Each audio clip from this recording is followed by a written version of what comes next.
Thanks for tuning in to Steel City Football, the 4-1-2. It's a great day to be a Pittsburgh Steeler. Let's jump right in. We have a TJ Watt sighting. He was working out with Nick Herbig at Wisconsin ahead of training camp. You know, not that Nick Herbig is a small man. He's 6'2", 6'2 and a half, about, I'd say 235 to 240. But when you go to the games and you see TJ Watt in person on the field, now there's guys that are taller than him, obviously. There's guys that are heavier than him, obviously. But when you see the total package and you see him out there on the field, it's like a creature that you see in the zoo, literally. I've never seen a human being from a distance that looked that big in my life, and he just stands out. The next guy that really stood out, he really looks the part on the field, was Najee Harris. Najee Harris, his calves and thighs, and, again, he wasn't the tallest guy. He obviously wasn't the heaviest guy, but his build and, he could definitely probably been a professional bodybuilder if he wanted to. But even Najee standing next to TJ Watt looks small. And when you look at this picture and you see Nick Herbig standing next to TJ Watt, and he's a professional athlete, and again, he's not a small guy, you think to yourself, like, oh, who's that gym bro that TJ's working out with? Meanwhile, it's Nick Herbig, and I'd put him in the same category. Nick Herbig reminds me a lot of Greg Lloyd, the way he rushes the passer, the way he twists his turns, his explosiveness, similar in size. I don't think that he's meaner than Greg Lloyd, but I don't think 98 to 99% of the people are meaner than Greg Lloyd on the planet. And I love Mr. Nasty himself, Greg Lloyd. He was absolutely phenomenal. Check out these pictures. TJ Watt, he worked out with Nick Herbig in Wisconsin.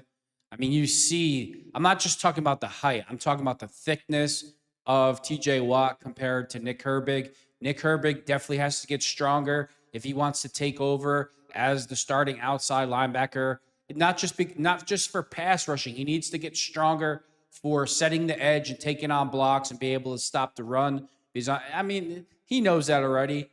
I'm not saying he does a bad job of that. Remember one thing, TJ Watt was ranked number 1 at his position in run defense. So he just doesn't rush the passer. He sets the edge, and he has phenomenal numbers stopping the run. Here's another picture. They were at athletes at NX Level Sports Performance. Some big Grizzlies there, I'll tell you. I don't know who they are.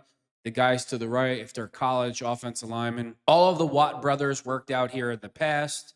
Well, it's good to see TJ out there doing his thing, because I believe, it hasn't been really reported, but in my belief, from week 1, when I used to see TJ Watt run off the field onto the sideline, to me, it looked like his lower back or his groin, where his lower abdomen was injured. Something was going on. He still had an outstanding season, but he just didn't look like himself. He didn't look comfortable the entire season. I think this year is going to be a great year for TJ Watt. I think his sacks are going to go from 11.5 to 15, if you ask me, and he's going to show the Pittsburgh Steelers fans, the Pittsburgh media, the national media, that he is worth every single penny that he's about to get from the Pittsburgh Steelers. 2 Steelers also make the Guru's list of best offensive linemen. 1 old and 1 new. 2 Pittsburgh Steelers starting offensive linemen have cracked offensive line expert Brandon Thorne's list of best linemen in football. In his Trench Warfare Substack, Thorne ranked the top offensive linemen at each of the 5 starting spots. Guard Isaac Seumalo came in as the 10th best left guard, while center Zach Frazier took 3rd place at center. Well, that's great news, and I think we're only going to get better with Troy Fontanu coming back from injury this year. Broderick Jones is the big question mark out of that group, and he really needs to step up his play. Seumalo last year, he had a pec injury. If you have a pec injury during the season, it's going to slow you down. It's going to affect your play. He didn't slow down. It's just a really bad injury to have at the worst possible time. Hopefully he's all healed up this year and he's ready to go. When I went to the Pittsburgh Steelers-Dallas Cowboy game, Isaac Seumalo's brother was sitting a couple rows behind me. Let me tell you something. That's a very, very large family. I can only imagine that food bill growing up in the household when they were kids. Very quiet guy, just like his brother. He was funny. Pittsburgh's offseason goal was adding physical playmakers.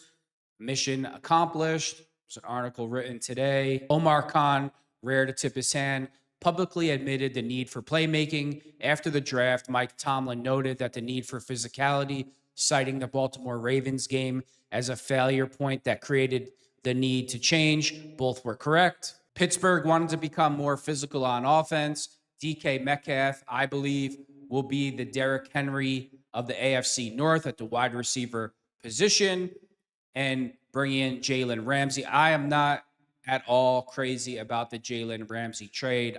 Coach Tomlin, Omar Khan, they feel that Jalen Ramsey is going to bring the same type of attitude in the secondary as DK Metcalf, and we'll just wait and see.